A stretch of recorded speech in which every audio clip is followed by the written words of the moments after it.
And to me, it's not authentic. Okay, so they are authentic now. Why do you still use it? I use it because they make some stories or more. Obigidi. It may me diaram that to watch the Ogidi don't say maybe. Maybe you may believe the Bible. Okay. I was believing it. You were believing it. But now you don't. No, I don't believe in it. I have. No. The thing is, you see, it cannot do anything to me.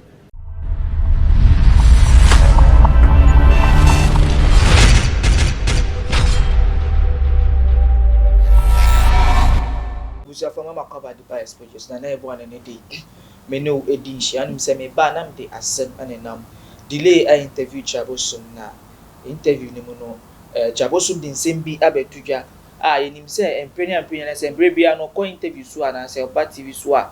Need some more Dimwa dance and I saw can say Bible no a reference book, Bible no a story book. I mean, a Christopher in your asem, I was and semi or canon. Now, another day, no, only delay between communimuno. Waka aka di bi aka ho eka say Jesus Christ no or one of the prophets na onye nyankopon ana afin so no Bible no use no fitini nkola be the Bible na tete no ni just djumedi nyina no Bible na no dey adwuma bepem sabe na Bible no onfa nye adwuma te se bia Kristo ni a o preach a wafa Bible quotation and na mumu ndo dey any say or the aye ni reference and so the aye comparison say dia Kristo ye no ye bibia o se dia Kristo ye nye bi na maye no se bia o dani nsuo drinker no aka se dia Kristo ye no nye bi na mi Xposed maye no e bia o ye tese o ye nsencheni bia no de tutun o dia ye comparison say Bible no ye no the Bible no kan de no ye no dia ye emfato ho na we na ensem nim no aka se Kristo no so ye nyankopon ba no nyankopon no na echimadwun so kakra because o ka se Kristo ni de there was a here and I say Christo anamuntu there here ni Holy Spirit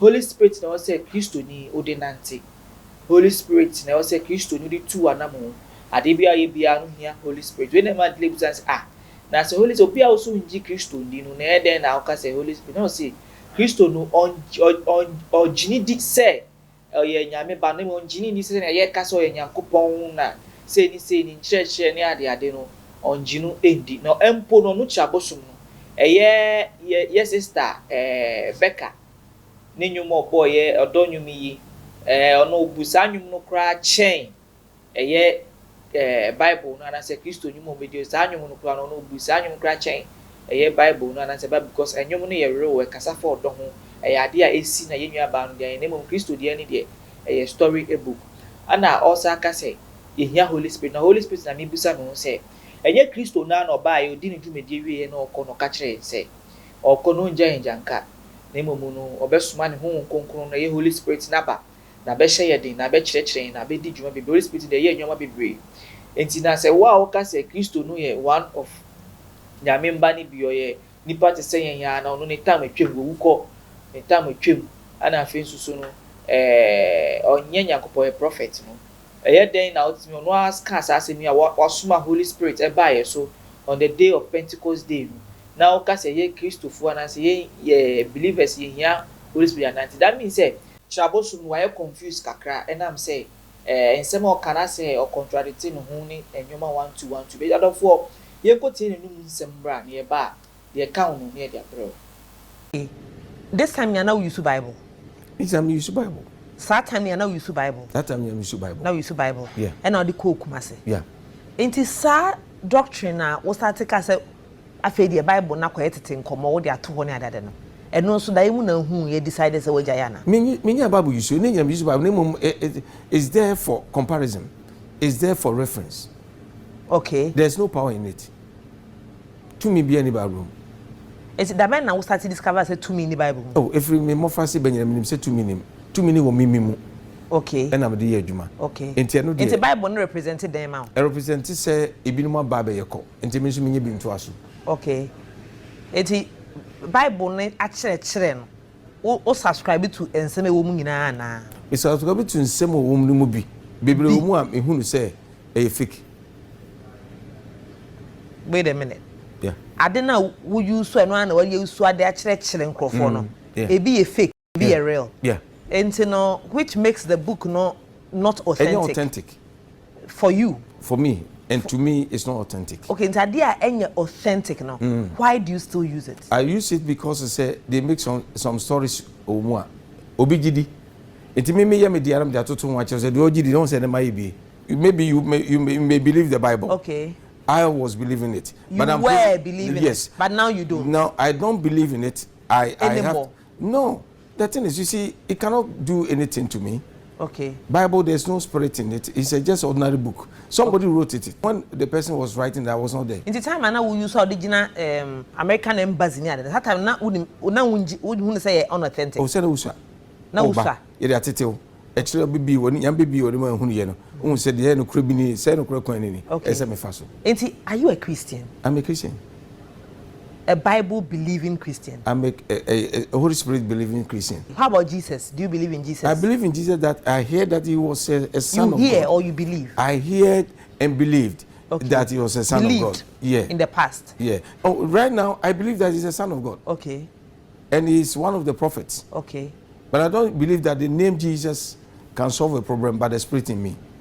Okay. And he's just for you. He's just a prophet. Just a prophet. And to me, Yesu. To me, ewo Yesu mo de be ye adwuma ma no nkrofo. Okay, but ultimately find adwuma ma wo. Ene we wie na adwuma. Okay. Ono aka na sembi. O se Nyankopon ye atiasefo Nyankopon nye wufu Nyankopon. Wo. Okay. You are not there. Okay. Until me am tiasi. And na me can sembi say when you quote Matthew chapter 5. Now can catch me. Miss Benyum, you lied to me. I me penno crache Matthew chapter 5. Becca the boy. A Gemini ni monti. Okay. That enyum no me believing in that one. And me finance and free much Matthew chapter 5. Why? Oh, no call one people no so. A share for ban and chain. Obi na no church and a day. Obi call people so share for ban and chain. We does it solve problem. And solve problem. And but a history leading up to crucifixion. Oh, mommy. And what be symbol of salvation. Yeah, symbol of salvation. Now you don't believe it. I don't believe in it. I don't have a trust in those things. And how are you a Christian if you don't believe in Christ? I'm a Christian because the foundation of Christianity is Christ. I believe in Christ, but I don't believe in those things that they are written. But you said you didn't believe in Christ because we will continue. Oh, there be. I believe in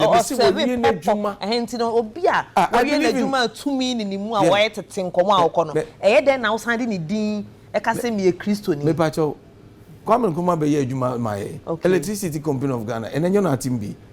What I say? And be near Tian, and just a common command as what I said, didn't hear Juma. With Nidin Bonidin, I'm on conform with Obey Bika. Name is Metwaso. Okay, ain't I sorry now what no? Time I could book myself, I say, home, Diana, so cast a quatua. And sorry, no, Okoeno, what the Bible. The Bible and the children. I tell you, sir, the same Bible which is not the authentic. Same Bible that's what I pick certain place that I think is good. Yes, you can say, what's it connected to anyone who near some and come on. Okay. Ono kraba no refer say churona obeto ye no na ho asem ti no bai.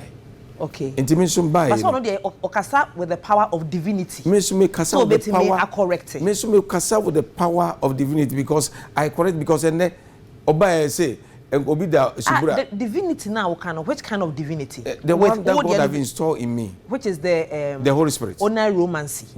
Which is the divination of dreams. The dreams, the power when I raise up my hand, somebody cannot walk.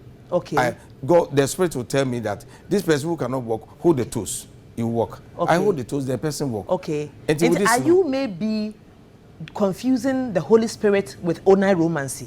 Oh, no. I'm not confusing it. Spirit is a spirit. Okay. That dwells in me. Okay. As Jesus promised. Yes, you can. Say, Ojidia. Oba betrayal. Okay. You obeti afraid and chain or the bama. Okay. And then I make actually Ghana for us from beti me say. Me per se independent on the Holy Spirit that dwells in us, but not the Bible. Will you also agree as a divination of oneiromancy and what they operate in? No. Say the divination of dreams. Say because everything you are saying in the church say Diana guide wa Mami. Oko a prophecy na. Old Testament in one. Okay. Omu nyina na die song. may argue with you on that. So, because even before before Christ came, the prophets were also operating without Christ. Without Christ. But with God. Yeah. Into me no argument, and I'm not saying say this or that. I'm not judging. I'm just asking for clarity's sake. Yeah. Say, ubejia tum say, you know on a romance me boy. And wouldn't say a divination of dreams. Yeah. And what can it clearly say? This is what has been moving with you all along. Yeah. And see, will you just accept say that is the divination you are using into which means a no. Holy Spirit eba obechechiro that is so eba. Enti se Nyankopon ekobie wani ma hu bibi. Which confirms question maybe say no divination or you so all along by wo into no o congregation need pay the watch do they know say this is the divination you have been using all along? They know say who Bible as say not authentic. Yeah, they know say who Bible say. I've been telling them. Omunim say who say Christ we wuko. Me omunim say Christ we wuko. Into no eno no ma mo ye hefo mo ye Christopher ni. Yeah, Christopher. Ne Nyankopon wo hunda. So hu nyabeda. Enso so we Nyankopon ba. Ai. Ana mebo. Into we your sofo. Me your sofo.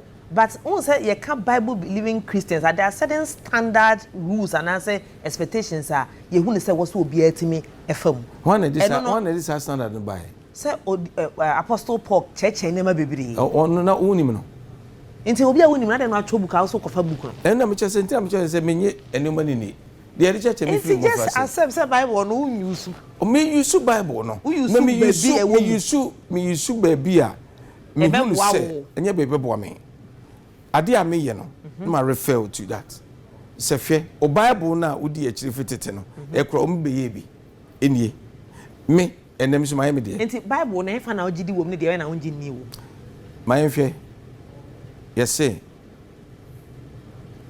atemuda mada okay ena yehunu se abonsem James ni da okay ene be ka kire say osikani bi wi okobonsem James okay ena Lazarus nzuwi eno so koda Abraham gukum eno oda ho na sikani ni di nkomo ebusa ne se e ka chen se fa wonsa ko bonsu na fa mketrema so na baby a won baby ambo no ewa emotwe mintumi ma timbusa se heaven and here na e chimbe hola na a chere se ese obi tia na obi tia na obi ni di nkomo enyem bia emusa biem so se is it not symbolism me bo emusa biem so se obi a literal obi a owojim owojim na ono ene obi o tia bonti di nkomo owi ano ka chere se baby a won baby ambo no so emutwe dia no kra microphone ena no kasa ojimo e man tie I don't believe in all this. Say we are educated, that we are exposed, no. So we say we muna a symbolism. Say Christ no kasa in parables, say no. Don't bring in symbolism. The ma ehunu ye no. Say we da gem. Eja is eja. O ti ase. Anyway, so Abraham gugum. Abraham ti ono no wo hwe genum na usikani su dem. Nti eno no niam won gini o Bible me bi no no. Hwe se. Na de we na ogidi. Hwe se Edin true no. Yes wo boy ye no.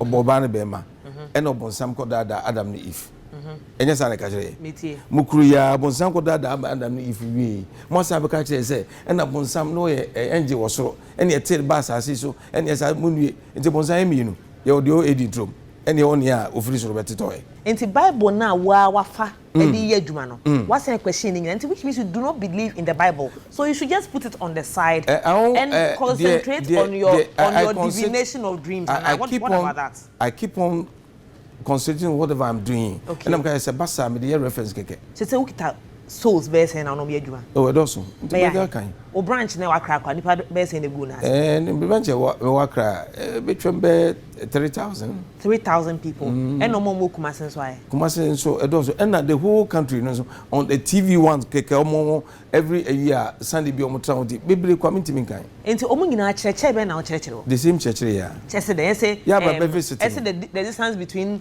heaven and hell near the microphone is that what you tell them at church? There's no heaven. You tell them say there's no heaven. There's no heaven. You don't bet me don't pay asasi. Debbie. Oh you do pa ubenya socket ya eno no obonsem je inteno no wa kire wa sorry dem into omunyina omunyina nim say this is what you are teaching them. They are all aware. Okay. Oye bonia you suffer before you die. Okay. Me ti o metim heaven e come ne me. Okay.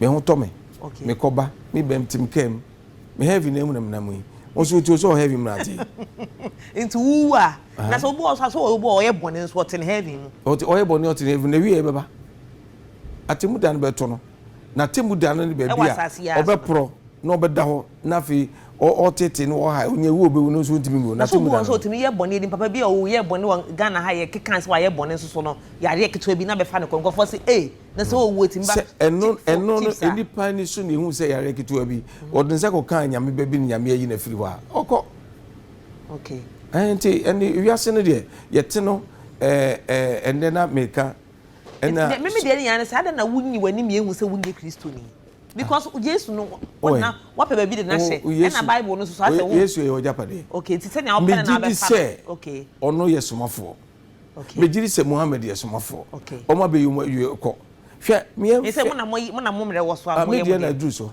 okay me Ghana no Jesus Kristo wa ma ha o oba Israel Israel okay mami esa na wa ma Israel na wo de ndi ato won so Christian na wo de bi asori ya ye fra wo sofo die ana wo nyo sofo me sofo adofo se wa akohwe bi onsusu wetie bi we ni nsem Xposed editwe den na okafa ni nsem ehu to me ni de me say papa no why confused because asem na oka no hwe interview no kra na delay nso why confused delay cry confused kakra why shock kakra say asem a okay ase dia o baby a wuchina because wow say Bible ni a story book I feel you should Bible no na Bible no so the comparison I feel see fa Holy Spirit and na Holy Spirit no so Kristo ya no bae and better Holy Spirit there e say oh the dada crampo na ye ni Kristo ne be ka se me ko na me nja mu yanka ampa so e bae no so ye hu say suafo no so e de adwuma bi mu de hihye nkom de kasa foforo ne ade bae ti hu kunkuro na Kristo ni bia ene nam e so ya hu mu na se de odam so de hu